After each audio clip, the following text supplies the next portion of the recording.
There's something behind planting a seed. There's something about having the dirt under your fingernails and working with it. And I think it's something that's ingrained, that's in our DNA. I really didn't know what hospice was when Linda got to the point where we wanted her to come home.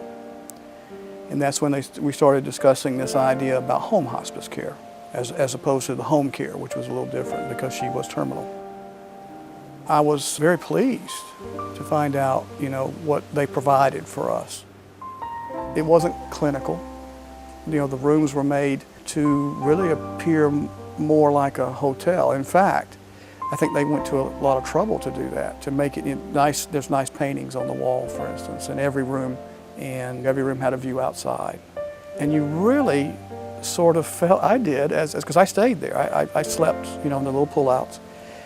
I really felt as though we knew they were professionals. We knew that there were nurses and there were doctors and they were all professional. But it was much more than that. The emotional side to the family, they were just very empathetic. They cried with us. And this is what she was still very conscious and seemed to be doing better, quite frankly, at that point, even though there had been 5 brain surgeries. I've often thought what special people they have to be here, because most people in this field are dealing with people on the healing side of it, and these people aren't working with that. And day in and day out, it just takes real special people, I think.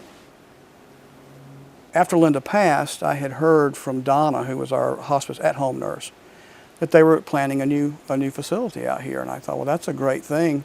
Could I be involved with maybe the landscape design or something? Could I do something to help this along? When we talked about an area, the landscape architect immediately said, well, we've got 2 small areas here that were going to be turf, and we can just take the turf out and you can have these for gardens. Linda was a hairdresser and a master cosmetologist.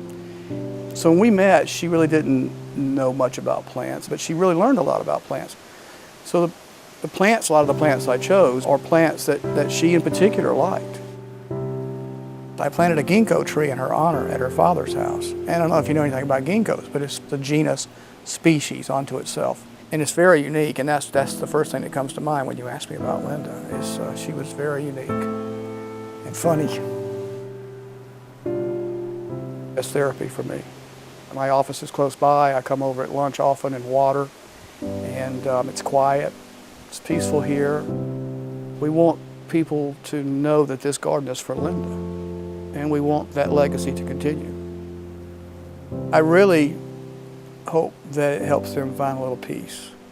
And the word tranquility, it's nestled up against the mountain here, a place where people could search themselves and meditate. And I'm hoping that when they look at these gardens, they get a little peace.